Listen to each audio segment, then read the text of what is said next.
Yo, c'est Ironique, c'est aujourd'hui on va parler des personnages féminins les plus badass dans les animés. Alors moi personnellement, pour que je trouve un animé sympa, il lui faut un personnage badass. Tu sais, c'est le personnage, dès qu'il rentre en action, la seule phrase à peu près constructive que t'es capable de dire, c'est Wouah. Bien sûr, c'est pas une loi. C'est pas parce qu'un animé va avoir un personnage badass qu'il va être sympa. Mais moi, ça me fait un peu plus accrocher à l'anime en question. Alors je sais aussi que c'est un classement qui a été déjà fait plusieurs fois.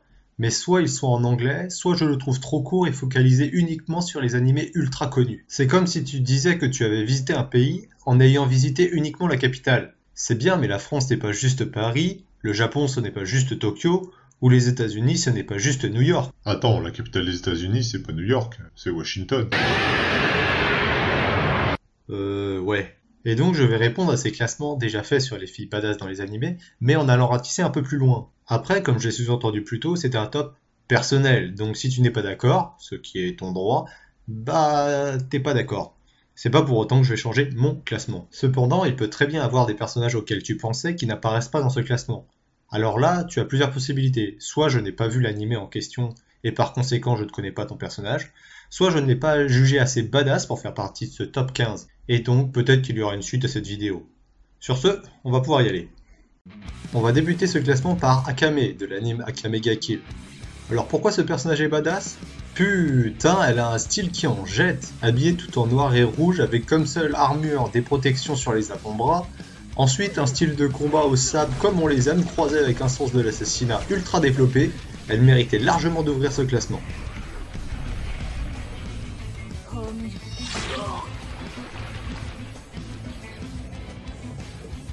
Ensuite, en 14e position, on va parler d'Izumi Curtis, de l'anime Full Metal Alchemist. Elle, par contre, au niveau du style, le style femme au foyer, ça n'impose pas des masses. Par contre, elle est le maître des deux protagonistes de l'œuvre, donc qui dit maître dans les animes, dit une certaine badassitude. Ensuite, quand elle se bat, c'est aussi un monstre de badassité. Pour preuve, elle transmute son sac de transmutation, et dans le combat final, elle est la seule femme à affronter celui que les homonculus nomment père. Après, je sais pas si j'ai besoin de la présenter, tant elle est connue pour faire partie de ce genre de classement. Je veux bien sûr parler d'Erza Scarlet, de Fairy Tail. Alors, à la question qu'est-ce qui est badass chez elle, déjà son pouvoir. Ce n'est pas un pouvoir ultra cheaté, à part si on sait très bien se battre, car son pouvoir c'est juste, entre guillemets, de pouvoir s'armer en fonction de l'ennemi. Et en parlant d'armement, on en parle. Si ça c'est pas badass, je sais pas ce que c'est. Ouais bon, il y a aussi des dérives. Ensuite, son aura. L'aura qu'elle dégage est une aura de leader. Elle apparaît la première fois dans l'anime en étant craint et respectée par le protagoniste principal. Et enfin, quand elle se bat. C'est bien ça, tous les combats qu'elle fait sont épiques. Car comme sa magie n'est pas overcheatée, ça donne des combats comme ça.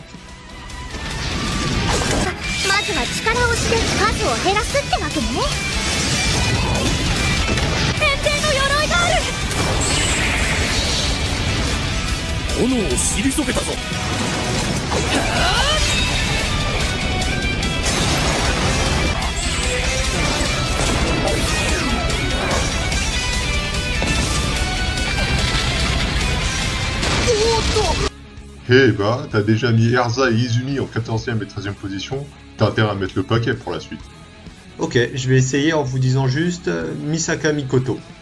身も心も虜にする最強のエレクトロマスターが頂点7人のレベル5の第3位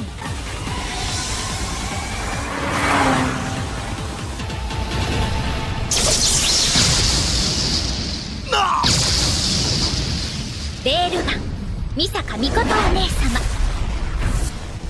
最強無敵の電撃姫ですの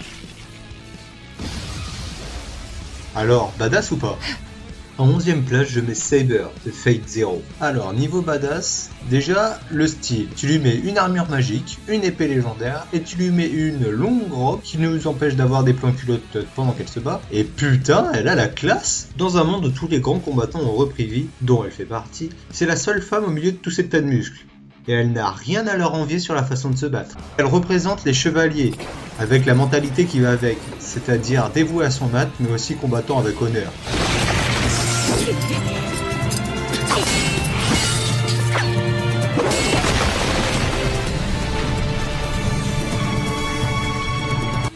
En 10e place, je mets Rise Kamishiro. Alors tu vas me dire pourquoi elle est dans ce classement alors qu'elle n'a pas l'air si badass que ça. Elle a même l'air plutôt mignonne.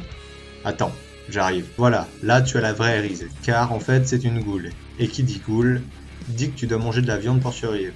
Et quand tu es sur Tokyo, tu as environ 40 millions de steaks sur pattes qui pèsent environ 70 kg qui sont là juste pour être mangés par les ghouls. Et bien Rise est l'une des ghouls les plus importantes de Tokyo.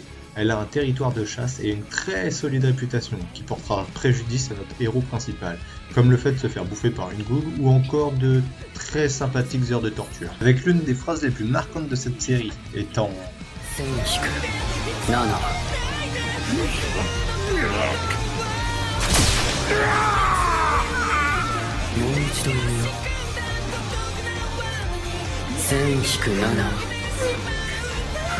En 9e position, je vous invite dans le monde merveilleux des yandere, avec Kurumi Tokisaki, de Date Live. Son style et ses airs de la haute société lui donnent un air encore plus malsain quand on découvre sa vraie nature.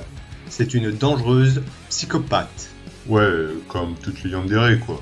Alors pour ceux qui ne le savent pas, une yandere c'est une personne qui a l'air trop mignonne, mais qui en réalité est capable de tuer par amour. Alors quand tu dois faire face à une yandere, tu sais que ta journée va être pourrie, mais quand tu dois faire face à 7 yandere multipliés par un bon millier de fois, tu sais qu'il n'y a pas que ta journée qui va être pourrie. Ensuite son pouvoir, comme vous avez pu le remarquer, étant donné qu'elle a une horloge dans l'œil, c'est qu'elle peut maîtriser le temps.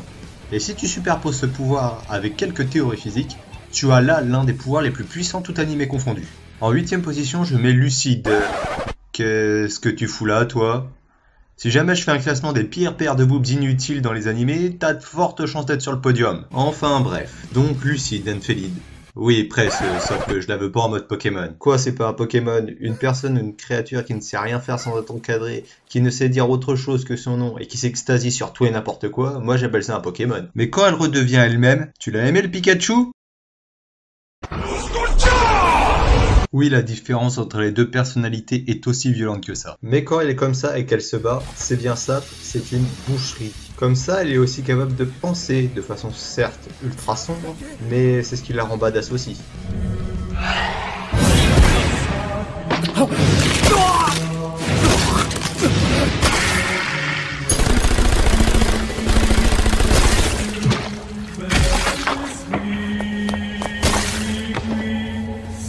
En 7e position, je mets Revi de Black Lagoon. Déjà pour le style du personnage, outre le fait qu'elle soit à moitié à poil les 3/4 du temps, le style vétéran commando du Vietnam est d'enfer. Elle n'a pas de super pouvoir, comme tous les personnages dans Black Lagoon, mais elle compense par une paire de flingues et une sacrée paire de... Ah bah non, juste une paire de flingues. De plus, elle est censée être la barbare à la gâchette facile, donc si tu la fais tirer sur tout ce qui bouge et que tu la fais boire des litres de rhum, tu as l'un des personnages féminins les plus badass.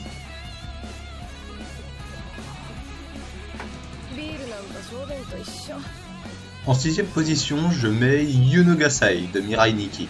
Elle est tellement badass qu'elle est censée être le 2e personnage principal de Mirai Nikki, mais elle éclipse tellement le premier personnage principal, qui s'appelle comment déjà? Avec elle, t'oublies les super pouvoirs, elle en a pas, à part son Mirai Nikki qui consiste à voir le futur, je te laisse deviner sur qui elle peut voir le futur. Oui bon c'est bon, ça va, on a compris. Elle est tellement badass que quand tu tapes yandere sur Google, tu as des personnages comme Shinon de Uragishi, Reina du même animé, Kotonoha de School Day, et tiens, 2 de nos connaissances, mais surtout tu as leur grande sœur, Yuno. Cette tête est tellement connue que quand tu tapes Yandere Face suivi du nom de ton héros préféré, tu as la même pose. Tiens, regarde, Jubia de Fairy Tail, Misaka de Shingeki no Kyojin, Kurumi de Date Live, tu as même Hatsume Miku. Et tiens, je parlais des paires de boobs complètement inutiles, tout à l'heure tu avais Lucy Artophilia, et tiens, une autre en live.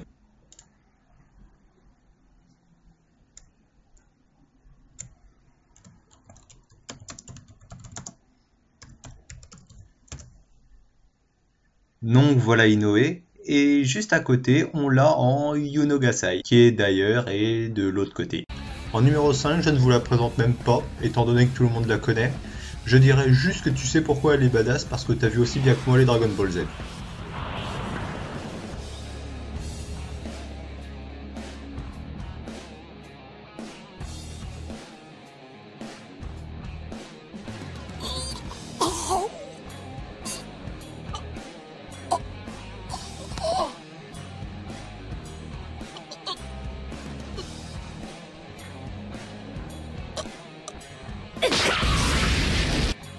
Au pied du podium, je mets SDS, d'Akame ga Kill.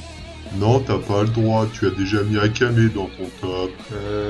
Rien à foutre. Attends, dans Akame ga Kill, tu as Badass, Badass, Badass, Badass, Badass. Ah, Tsundere. Enfin, bref. Alors déjà, c'est badass pour ça.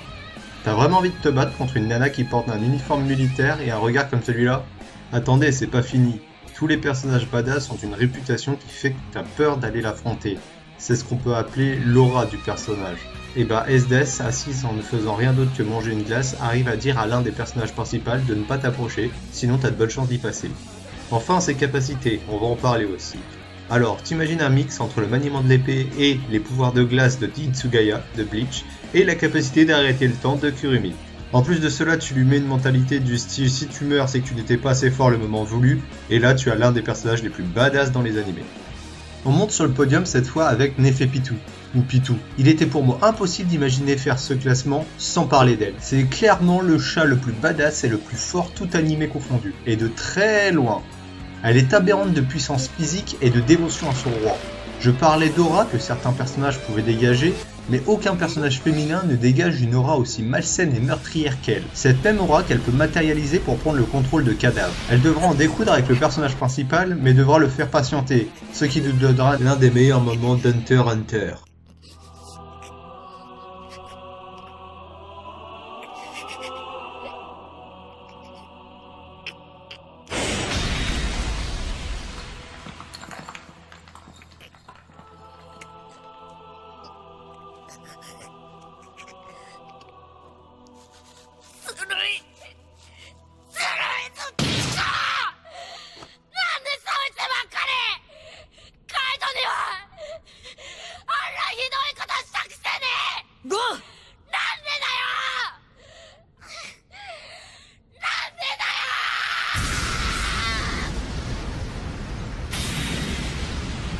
Sur la deuxième place du podium, je mets Saiko Busujima. Et pourquoi je la mets en deuxième? Parce qu'elle fait clairement partie de mes personnages favoris. Pourquoi?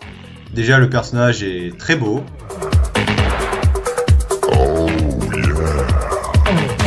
Ouais, bon, d'accord, vive le fanservice.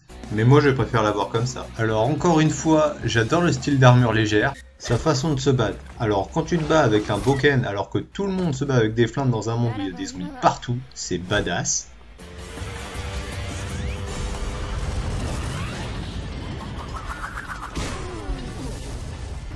Et enfin, sa façon de penser. Elle est super sadique, comme sa réaction lorsqu'elle se fait agresser avant l'invasion de zombies.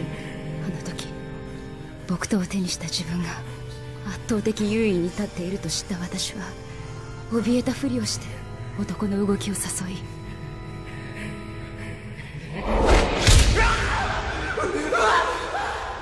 ためらうことなく逆襲した。 Et elle est ultra réaliste, comme ce passage où elle propose à un autre étudiant qui vient de se faire mordre par un zombie. 噛まれたものがどうなるか知っているな。親や友達にそんな姿を見せたいか。嫌ならば。 Et enfin, à la première place, je mets Mikasa Ackerman. Outre le fait que tu te sens agressé quand tu prononces son nom, j'adore le style d'équipement tridimensionnel. Ensuite, elle affronte des Goltech nudistes attardés. Ah ouais, mais ils bouffent les humains quand même. Tout ça pour dire que t'es censé en avoir peur. Et bah elle est prête à mourir de façon plutôt digne. Ou alors, c'est elle qui fait la chasse aux titans.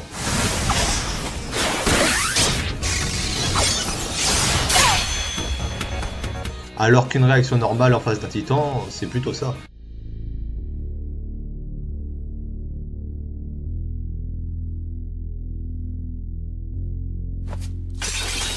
Donc quand tu dois affronter les titans, à part celui de 60 mètres, il faut environ 15 mètres pour les plus grands. Pour donner une ordre d'idée, c'est comme si vous vouliez tuer une personne 10 fois plus grande que vous avec un couteau. Donc la situation je me chie dessus et je me casse est normale. Mais voilà comment on réagit quand on est une fille badass.